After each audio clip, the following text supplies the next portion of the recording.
میں تو دنیا میں ہر طبقے سے ملنا ہوتا ہے، ایسے ایسے تاجروں سے ملاؤں گا ککھ بھی نہیں آتا، نوٹ چھاپنے ایسے چھاپ رہے گننے کا ٹائم نہیں ہے۔ ان چیزوں میں اللہ پہ توکل کرنا فرض ہے، بعض چیزوں میں توکل جائز ہے، بعض میں توکل فرض ہے۔ سمجھتے ہو گے نہیں سمجھتے؟ کیونکہ کھلانے والا کون ہے؟ اور اللہ نے رزق کا وعدہ کیا ہے، رزق میں صرف کھانا پینا داخل نہیں ہے، ضرورات زندگی کے تمام لوازمات رزق میں داخل ہیں۔ تو یہ اگر آپ کی محنت سے پیسہ ملنے والا ہوتا نا میرے بھائی، تو امام شافعی یہ شعر نہ کہتے، لو کان بالحیل الغنا لوجدتنی بنجور اقطار السماء تعلقی۔ کہتے ہیں بھائی پیسہ تقدیر سے ملتا ہے، کوشش سے نہیں ملتا۔ کہتے ہیں اگر محنتوں سے مل رہا ہوتا تو مجھے دیکھتے کہ میں آسمان کے ستاروں تک پہنچ گیا ہوتا، لیکن کہتے ہیں ہم نے عجیب حالت دیکھی ہے کہ خوش قسمتوں کو بیٹھے بیٹھے مل جاتا ہے، بد قسمت پیچھے بھاگتے رہتے ہیں پیسے کے، ساری زندگی پیسہ ان کو ستاتا ہے، ہاتھ میں کچھ بھی نہیں آتا۔ مفتی طارق مسعود کے بیانات کے لیے طارق مسعود آفیشیل کو سبسکرائب کریں۔ طارق مسعود آفیشیل۔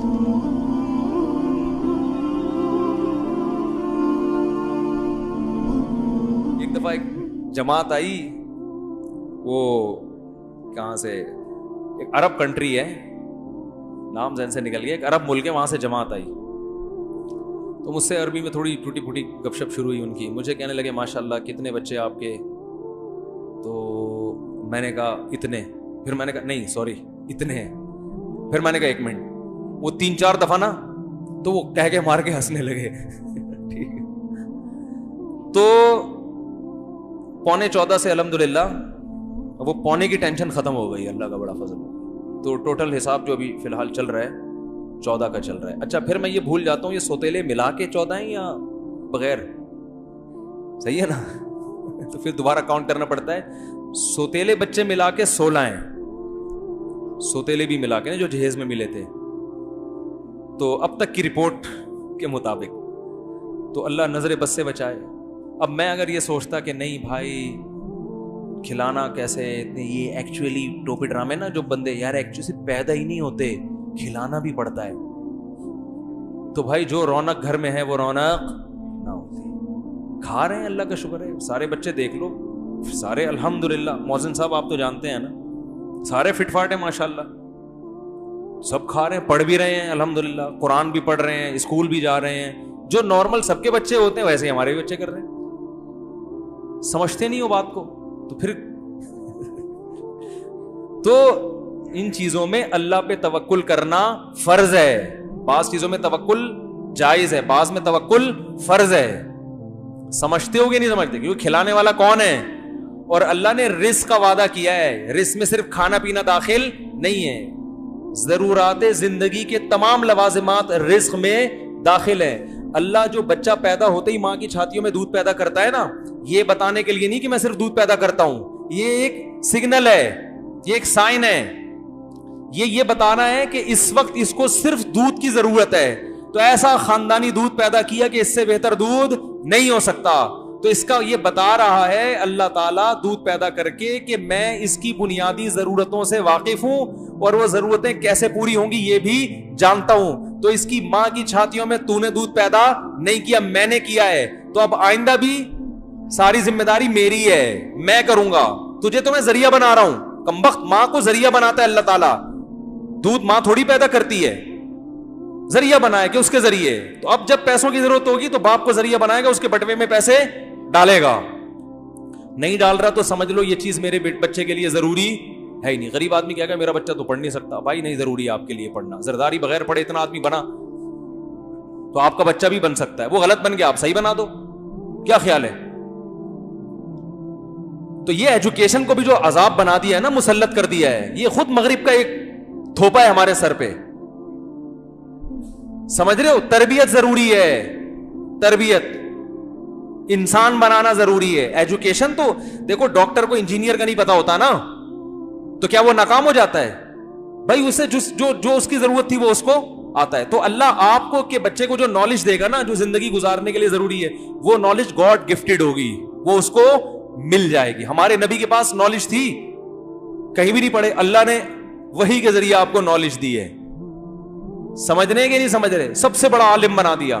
تو بچے کو جب زندگی گزارنے کے لیے ضرورت ہوگی نا, بزنس کی ضرورت ہوگی, اللہ اس کو بزنس سکھا دیں گے. ہر چیز یونیورسٹی. دیکھو یہ جو میں نے کہا نا بچے کو تعلیم ضروری نہیں ہے, تعلیم کا مطلب جو جس کو عرف میں تعلیم کہا جاتا ہے, تعلیم تو ضروری ہے, لیکن جس کو آپ تعلیم کہتے ہو وہ والی تعلیم ضروری نہیں ہے. وہ کسی کے لیے ہے, کسی کے لیے نہیں ہے. جس کے پاس پیسے ہیں وہ پڑھا دے, جس کے پاس نہیں ہے وہ نہ پڑھائے. جو ایجوکیشن بچے کے لیے ضروری ہے وہ اللہ اس کو سکھا دے. بزنس پڑھا جاتا ہے نا یونیورسٹیوں میں, ارے بہت سے لوگ اپنے بچے کو بزنس پڑھاتے ہیں نا. ابے آئی بی اے میں کیا ہو رہا ہے, بزنس پڑھایا جا رہا ہے نا.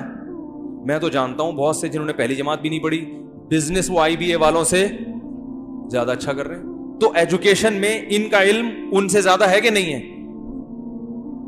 میں آپ کو ملا سکتا ہوں کباڑ والوں سے, ایسے ایسے تاج, میرے تو دنیا میں ہر طبقے سے ملنا ہوتا ہے, ایسے ایسے تاجروں سے ملاؤں گا ککھ بھی نہیں آتا. نوٹ چھاپنے ایسے چھاپ رہے, گننے کا ٹائم نہیں ہے. اس کا مطلب ان کے پاس بزنس کی ایجوکیشن ہے مگر روایتی ایجوکیشن نہیں ہے, جس کو آپ ایجوکیشن کہتے ہو. ان کے پاس سچی مچی کی ایجوکیشن ہے, اس کو پتا ہے فلاں سے پیسے. دیکھو بزنس کی ایجوکیشن کا مطلب کیا ہوتا ہے, آپ کو بزنس کرنا آ جائے, یہی مطلب ہوتا ہے نا. تو اس کو تو کم بخت ویسے ہی آ گیا, تبھی تو پیسہ کمایا اس نے. اس کو اکاؤنٹ کھولنا بھی آ گیا, اس کو پتا ہے ٹیکس کیسے پے کیا جاتا ہے, یہ بھی آ گیا. صحیح ہے نا. اس کو پتا ہے وسیم بھائی سے پیسے کیسے نکلوانے ہیں, اس کو یہ پہنانا کیسے, یہ پلاٹ, یہ پروڈکٹ پہنانی کس کو کیسے ہے, یہ زیادہ اچھا. اور میں بھی تھوڑا بہت بزنس سیکھ چکا ہوں.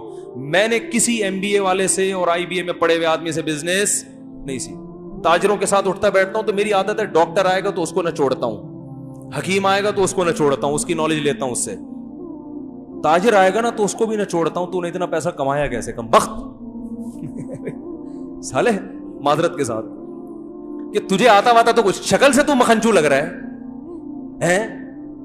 میں فلاں کو جانتا ہوں, سالا بزنس پڑھ پڑھ کے آدھا ہو گیا, ایک گولے گنڈے کی دکان نہیں چلا سکا وہ, اور تم کچھ بھی نہیں آتا, کروڑ روپے میں کھیل رہے ہو, تمہارے 20 اکاؤنٹ. انگلش بھی سیکھ جاتے ہیں پھر, حالانکہ کسی یونیورسٹی, کیونکہ انگریز تاجروں سے اتنی ڈیلنگ ہوتی ہے کہ انگلش پڑھے ہوئے لڑکوں سے زیادہ اچھی بول رہے ہوتے ہیں. فر انگلش. میں نے کہا بھائی انگلش کہاں سے سیکھی؟ کہہ رہے ہیں یار ہماری ڈیلنگ یہ چھوٹے موٹے تاجروں سے نہیں ہے, یو کے سے ہمارے کنٹینر آتے ہیں, گوروں سے ہماری ڈیلنگ ہوتی ہے. تو ماں باپ نے تو بالکل بھی نہیں پڑھایا, مگر اللہ نے ایسا پڑھایا کہ مفتی طارق مسعود صاحب اس سے بزنس پڑھ رہے ہیں. صحیح ہے نا, کہ یار کیسے کم رہنے تو تم لوگ وہیں کے وہیں رہو گے. تو بھائی بچے پیدا کرو, توکل کس پہ کرو, اللہ نے جو پڑھانا ہوگا پڑھا دے گا. ہاں تربیت کی فکر کرو, تربیت کی فکر کرو. پیسے ہیں تو اچھے سے اچھے اسکولوں میں پڑھاؤ, نہیں ہے بولے بغیر پڑھے بن جائے گا کچھ, ٹھیک ہے نا, ٹینشن لینے کا نہیں ہے. ایک آدمی میرے پاس آیا, بچوں کی اسکول کی فیسیں نہیں ہے, زکات چاہیے. میں نے کہا بچوں کو نکال دو اسکول سے جب پیسے نہیں ہیں. کیا کہہ رہے ہو مفتی صاحب؟ میں نے کہا کیا کہہ رہا ہوں بھائی, نہیں ہے تو نکال دو. زکاتیں مانگنا, بھیک مانگنا یہ اچھا کام ہے؟ میں نے کہا کل تمہارے بچے پڑھ لکھ کے بھیک مانگے لوگوں سے, اس سے بہتر تھا کہ کیا جاہل ہوتے, رکشا چلاتے ہو. بھیک مانگنا نہ سکھاؤ. جب بچوں کو پتا چلے گا ابا بھیک مانگتا ہے تو خدا کی قسم وہ صدر بھی بن جائیں گے تو کشکول لے کے بھیک ہی مانگتے رہیں گے ساری زندگی. وہ شخص جو نبی صلی اللہ علیہ وسلم نے کیا فرمایا, جو صحیح حدیث ہے, جو گٹھری لکڑیوں کی گٹھری جو ہے نا اپنے کندھے پہ رکھے اور بوجھ اٹھا کے پہاڑ پہ چڑھے اور پہاڑ سے لکڑیاں پتھر کوٹ کے لائے یا لکڑیاں کوٹ کے لائے, اتنی ٹینشن, اور لکڑیوں کو بیچ کے روکھی سوکھی روٹی کھائے. آپ نے فرمایا یہ اس سے بہتر ہے کہ قیامت کے دن اس کے چہرے پہ بھیک کا نشان ہو. اللہ کے ہاں یہ زیادہ پڑھا لکھا ہے جو بورنگ کر رہا ہے, کھڈے کھود کھود کے پیسے کما رہا ہے, اور آپ اپنے بچوں کو اسکول پڑھانے کے لیے کیا کر رہے ہو, بھیک مانگ رہے ہو. تو خدا کی نظر میں تو تم گر گئے. تو یہ ٹماٹر والے کوئی قوم کے برے لوگ نہیں ہیں, رکشے والے نہیں. آ رہی بات؟ کوئی بات نہیں, آپ کا بچہ رکشا چلائے گا, کچھ نہیں ہوتا, ٹینشن لینے کا نہیں ہے. کوشش کرو بچہ چیف جسٹس بن جائے, موٹیویشن تو اسی کی ہونی چاہیے. پیسے ہیں پڑھاؤ, اور ہدف بناؤ اپنے بچے کو آرمی میں آفیسر بناؤ, کمیشن آفیسر بھیجوں گا تاکہ چیف آف آرمی اسٹاف بنے. ہدف یہ ہونا چاہیے.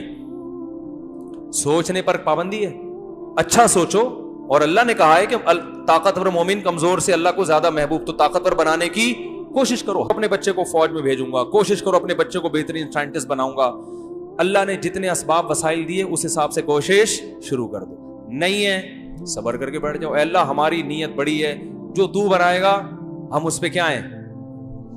جیسے کوشش ہوتی ہے صحت اچھی ہو، لیکن ہر ایک کی اچھی ہو جاتی ہے، بیمار ہو جاتے ہیں. صبر کرو.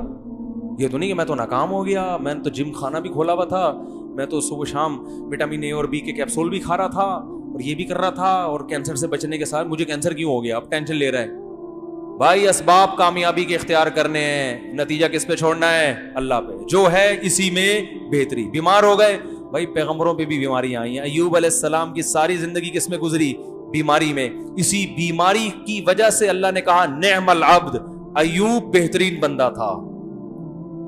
یہ بیماری نہ آتی تو ایوب علیہ السلام کا قرآن میں ذکر نہ ہوتا. سلیمان علیہ السلام کو بادشاہت ملی، یہی بادشاہت ان کی کامیابی کا ذریعہ. حضرت سلیمان کو بادشاہت نہ ملتی تو قرآن میں ان کا تذکرہ نہ ہوتا. تو بھائی کوشش بادشاہ بننے کی کرنی ہے، لیکن جو حالت میں اللہ رکھے راضی اس میں رہنا ہے. صبر یہ کرنا ہے کہ بھائی اگر میں صحت کی کوشش کر رہا تھا نہیں کامیاب ہو سکا، بیماری ہے، تو اللہ نے ایوب علیہ السلام کو بیماری میں کامیاب کیا. اللہ مجھے اسی بیماری میں بولو بھائی نوازے گا. اللہ چاہتا ہے میں صبر کا ثواب حاصل کروں. تو آپ کوشش کرو آپ کا بچہ بہت بڑا تاجر بنے. نہیں بنا، رکشہ چلا رہا ہے، بھائی اللہ مجھے اسی میں کیا کرے گا؟ نوازے گا. سمجھتے ہو کہ نہیں سمجھتے؟ تو کیوں دنیا سے محبت کر رہے ہو؟ یہ رکشے والے کے جنت میں نہیں جائیں گے. تو اس لیے بچے نہ روکو. قرآن کہہ رہے لا تدرون ایہم اقرب لکم نفعا، تمہیں پتہ نہیں کون سا اس میں تمہارے لیے نجات کا ذریعہ بن جائے، کون سا تمہیں فائدہ پہنچائے. سارے بچوں کو پڑھا لیا، کوئی کام نہیں آئے. ایک جو ان پڑھ تھا نوٹ وہ چھاپتا ہے ٹھیک ہے نا، جس کو آپ سمجھ رہے تھے کسی کام کا نہیں. وہ ایک صاحب نے جو ہے نا اپنے بچے 3-4 بچے تھے، ان کے تعارف کروا رہے تھے. یہ میرے بچے سے ملی، یہ انجینئر ہے، فخر ہے. ان سے ملی ہے یہ ڈاکٹر ہے، ان سے ملی ہے یہ سائنٹسٹ ہے، تو ان سے ملی ہے یہ چور ہے. تو اس نے کہا اس کو نکال دو. کہتے کماتا یہی ہے، کیا کروں نکالوں کیسے؟ ان سب کے کم بختوں پہ اتنا خرچ کیا، کما کے لاتے نہیں ہیں. کھلانے والا کون ہے؟ یہ تو خیر ایک لطیفہ ہے، لیکن بعض وہ چور نہیں ہوتا، وہ محنتی ہوتا ہے، قسمت اس کی اچھی نکل آتی ہے. تو یہ اگر آپ کی محنت سے پیسہ ملنے والا ہوتا نا میرے بھائی، تو امام شافعی یہ شعر نہ کہتے لو کان بالحیل الغنا لوجدتنی بنجور اقطار السماء تعلقی. کہتے ہیں بھائی پیسہ تقدیر سے ملتا ہے، کوشش سے نہیں ملتا. کہتے ہیں اگر محنتوں سے مل رہا ہوتا تو مجھے دیکھتے کہ میں آسمان کے ستاروں تک پہنچ گیا ہوتا. لیکن کہتے ہیں ہم نے عجیب حالت دیکھی ہے کہ خوش قسمتوں کو بیٹھے بیٹھے مل جاتا ہے، بد قسمت پیچھے بھاگتے رہتے ہیں پیسے کے، ساری زندگی پیسہ ان کو ستاتا ہے، ہاتھ میں کچھ بھی نہیں آتا. اس کے لیے بڑی پیاری مثال دی امام شافعی رحمہ اللہ تعالیٰ نے. فرمایا اذا سمعت بان مجدودا اتا عودا واذا سمعت بان مجدودا حوا عودا فاثمر في يديه فصدقي واذا سمعت بان محروما اتى ماء ليشربه فغاض فحققي. کہتے ہیں اگر تم کبھی سنو نا کہ ایک بدقسمت آدمی پانی پینے کے لیے کنویں کے پاس آیا، پانی لبالب بھرا ہوا ہے، بندہ کیا ہے اللہ نے اس کی قسمت میں رکھا ہے کہ پانی اس کو نہیں ملے گا. وہ کنویں کے پاس بھی آ گیا، کنویں میں پانی بھی کیا ہے بھرا ہوا ہے، لیکن اللہ نہیں چاہتے. تو تم نے سنا کہ پانی اس کو دیکھتے ہی نیچے چلا گیا، ٹھیک ہے نا. تو کبھی ایسی خبر سنو نا تو تصدیق کر دیا کرو، یہ کوئی اچھمبے کی بات نہیں ہے. ہوتا ہے ایسا، سارے وسائل ہوتے ہیں، پانی پھر بھی نہیں ملتا. پانی دیکھ کے غائب ہو جاتا ہے، بولتا ہے میں تو آیا ہوا تھا لیکن تیری قسمت میں ہوں نہیں، میں جا رہا ہوں، ٹاٹا ٹھینگا دکھاتا ہوا جاتا ہے پانی. تو کہہ رہے ہیں یہ ایسی خبروں پہ یقین کر لیا کرو، یہ کوئی اچھمبے کی بات نہیں ہے، بدقسمتوں کے ساتھ ایسا ہوتا ہے. اور کہتے ہیں کبھی ایسا سنو نا کہ ایک آدمی نے کھیتی باڑی کی اور خوب ہل چلایا اور خوب سونا یوریا اینگو یوریا ڈالا اور یہ وہ اور فلانا ڈمکانا، اور اتنا کچھ کرنے کے بعد بھی فصل نہیں ہوگی، پیسے ڈوب گئے. لیکن ایک آدمی نے کیا کیا، ویسے ہی لکڑی ہاتھ میں پکڑی اور اس نے وہیں پھل دینا شروع کر دیا. کچھ بھی نہیں, نہ ہل چلائے نہ کھاد ڈالی. وَإِذَا سَمِعْتَ بِأَنَّ مَشْدُودًا حَوَى عُودًا فَأَثْمَرَ فِي, ہاتھ میں ہی پھل دینا شروع کر دیا, صدقی, بول دیا کرو ایسا بھی ہوتا ہے, کوئی اچھمبے کی بات نہیں. ایک مثال سے سمجھایا. بعض لوگوں کے پیچھے دولت بھاگتی ہے, وہ کہہ رہے ہیں پتہ نہیں کہاں سے آ رہا ہے, ادھر سے بھی آ گئے ادھر سے بھی آ گئے, آج وہ پلاٹ بھی بک گیا, آج وہ بھی کاروبار ہو گیا, وہ بھی ہو گیا, برس رہے ہوتے ہیں نوٹ, سمجھ میں نہیں آ رہا ہوتا یار یہ ہو کیا رہا ہے. ٹھیک ہے نا, جس بزنس میں ہاتھ ڈالیں. ہمارے ایک جاننے والے ہیں بینک میں, اسلامک بینک میں, تو ان کا ٹرانسفر بہت ہوتا رہتا ہے. تو میں نے کہا یار یہ کیا عجیب, کبھی ادھر ٹرانسفر کبھی ادھر, ہیں بہت بڑی پوسٹ پہ. کسی نے کہا یہ جس بینک جو نہیں چل رہا ہوتا نا ان کو وہاں بھیج دیتے ہیں, وہ چلنا شروع. کیا ان کے ہاتھ میں برکت ہے. جو برانچ نہیں چل رہی ہوتی نا وہاں ان کا ٹرانسفر ہوتا ہے, اور وہ پہیے لگائے بغیر دوڑنا شروع کر دیتی ہے. سمجھ رہے ہو کہ نہیں سمجھ رہے؟ تو ایسا بھی ہوتا ہے کہ آپ رزق آپ کو تلاش کر رہا ہوتا ہے, اور بعض دفعہ جو کام کرو نہیں ہو رہا. تو یہ کس کے ہاتھ میں میرے بھائی؟ اللہ کے. تو اس کا مطلب جس کے پاس رزق کے دروازے کھلے ہوئے, نہ وہ اترائے کہ اللہ مجھ سے خوش ہے, نہ نہ نہ نہ نہ, اس خوش فہمی مبتلا نہ ہو. اللہ آپ کو دے کے آزما رہا ہے. اللہ کیا کر رہا ہے بھائی؟ کھلا کے آزما رہا ہے. اور جو ہر کام میں ہاتھ ڈالے کام نہیں ہو رہا, وہ ٹینشن میں نہ آئے, وہ یہ نہ سمجھے مجھ پہ کسی نے سفلی کر دیا, جادو کر دیا ہے, میں فلاں عامل کو دکھاؤں گا اور جادو ہے اور یہ کروانا فلیتے پلیتے. نہ نہ نہ نہ نہ بھائی, اللہ آپ کو آپ سے چھین کے آزما رہا ہے. جس کو اللہ نے دے دیا وہ بھی مرے گا, اور آپ بھی قیامت کا اعلان کر کے نہیں جاؤ گے. آپ کا بھی انا للہ ہونے. قبر میں جانے کے بعد بغیر جیب, جس کا پلاٹوں کا کروڑوں کا بزنس تھا, وہ بھی ایک فائل بھی اپنے ساتھ لے کے نہیں جائے گا. ارے جس کا جو اونر تھا, جو ریاض ملک ہے, وہ نہیں لے کے جائے گا, تو جس کے بحریہ ٹاؤن میں پلاٹ ہے وہ کہاں سے لے کے جائے گا؟ ہے بھائی, جو اونر ہے وہ کفن میں جیب کے بغیر جاتا ہے کہ نہیں جاتا؟ تو یہ سوچ لیا کرو بھائی, یہ کون سا جو ہے نا قبر میں ساتھ لے کے جائے گا. تو بھائی لے کے بھی اللہ آزما رہا ہے اور دے کے بھی آزما. تو بچے پیدا کرو, نسل مت روکو, ٹھیک ہے, اللہ پہ توکل کرو. اور رپورٹ پتہ ہے کیا ہے کہ بڑھے گی نسل تو اللہ کی طرف سے رزق کے دروازے کھلیں گے نہیں, ٹوٹیں گے. صحیح ہے نا, کھلیں گے نہیں. قرآن کے بعض الفاظ بڑے عجیب ہیں. ایک عرب عالم نے بڑی پیاری بات لکھی. عرب کیا کرتے تھے, بچے کو غربت کے خوف سے قتل کر دیتے تھے, کیونکہ وہ ماں کے پیٹ میں حمل ضائع کرنا جانتے نہیں تھے نا. اتنی میڈیکل سائنس نے ترقی نہیں کی تھی کہ ماں کے پیٹ میں حمل, اب حمل ٹھہر گیا تو وہ پریشان ہوتے تھے کیا کریں. تو کہتے پیدا ہوتا ہی مارو اس کو نا, کیونکہ ہم خود نہیں کھانے کو مل رہا ہے, اس کو کہاں سے کھلائیں گے. تو قرآن نے کہا نا نا نا, نحن نرزقکم وإیاہم, ہم تمہیں بھی رزق دیں گے اور اس کو بھی. تو علماء نے اس کے تحت لکھا ہے, اس سے پتہ چلتا ہے بچہ پیدا ہونے سے بچے کو روزی بعد میں ملتی ہے, والدین کو پہلے ملتی ہے. اللہ نے کہا ہم تمہیں بھی دیں گے اور بولو ان کو بھی دیں گے. تو اللہ پہ توکل کرنے والے ہونا چاہیے بھائی مسلمان کو. تو یہ نہ جاؤ. اور پھر دل بڑا ہوتا ہے یار انسان کا, جب وہ اللہ کی طرف سے روزی آتا ہوا دیکھتا ہے اور توکل بڑھتا ہے. اور یہ جو کہتے ہیں نا میرے اتنے بچے پھر بھی غریب, یا تو یہ کمبخت اپنی حرکتوں کی وجہ سے غریب ہے. فوکس بچے پیدا کرنے پر کیا اس نے, کمانے کو فوکس بولو بھائی کیا ہی نہیں. تو وہ تو ہو, کمانا بھی تو ہے نا, کوشش بھی تو کرنی ہے, ذمہ داری تو پوری کرو. سمجھ میں نہیں آ رہی بات. تو ایک ہے رزق, کمانا بھی ہے, محنت بھی کرنی ہے, اللہ رزق کے دروازے کھولے گا, کیونکہ اللہ اس کنویں میں پانی زیادہ دیتا ہے جس کنویں سے لوگ زیادہ سیراب ہوتے ہیں. اس کا پانی تازہ بھی رہتا ہے, اور کنویں سے پانی سے لوگ سیراب ہونا بند ہو جائیں تو کنویں کا پانی سڑ جاتا ہے. ٹھیک ہے,